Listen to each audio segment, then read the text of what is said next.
All right, Ag App. So yesterday we went over our SAE. Don't forget that that is due tomorrow at 8 a.m. And then what we did is gave y'all just a little bit of time to finish up that agricultural tools ID that was due yesterday. And then we started on some of the safe work practices, fire prevention. So we got through about half the notes yesterday. So basically, just to kind of review what we did yesterday and what we're doing today. So safety is nothing more than being free of danger, risk, or injury. The majority of all farm accidents occur with machinery, which makes sense because farmers are always working with machinery.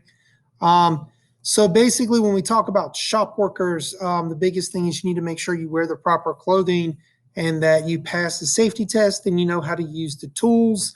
So you need to make sure that all of your equipment has safety guards on them so that way you don't get cut.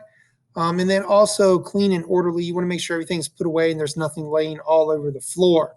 Moving parts of a part is moving. It wants to be have a shield over top of it. The color coding, we'll go over here in just a second. So safety glasses, we know they'll protect your eyeballs. 90 decibels is the key for ear protection. You want to make sure you have 90 decibels, right? Anything over that can cause you to lose hearing.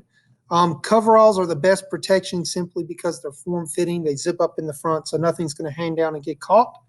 So the color coding was developed by this group of American Society of Agricultural Engineers, the ASAE. So no matter which shop you go into in this country, everything is color coded the same way.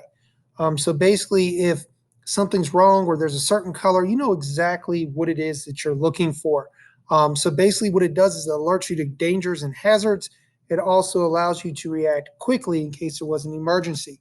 For example, if there is a fire, you would want to look for the background that has a red painted on it. If there is a portion of your wall that has a red background, that is for firefighting equipment.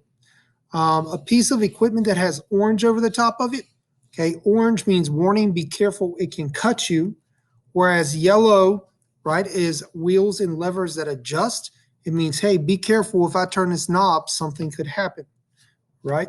Green, so a green background is safety and first aid equipment.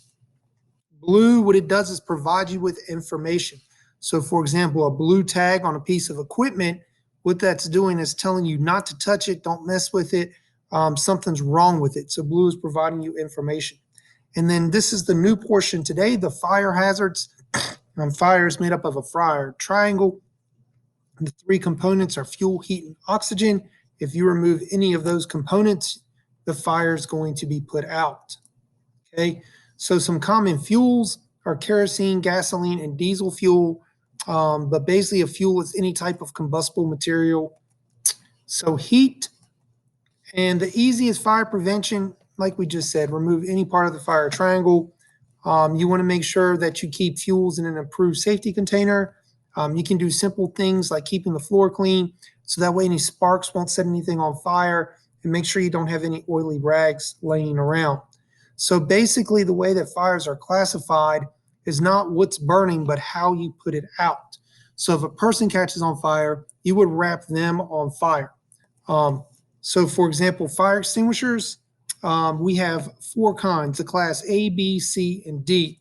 Class C is probably the most common because that will put out just about any kind of fire that you come in contact with. The class D fire extinguisher is a foam fire extinguisher. That's for burning metal. That's a very, very uncommon problem. So basically with a fire extinguisher, you want to make sure you hang them on the wall so you can get to them quickly. What you do with the fire extinguisher is you want to set it on the ground so that way you can aim it right at the base. So pull the pin, squeeze the lever, and aim at the base of the fire. And in a nutshell, that's what we talked about today.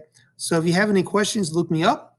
Don't forget that your SAE is due tomorrow at 8 a.m. And we have a little assessment on this tomorrow as well. If you have any questions, shoot me an email, and I'll see you later.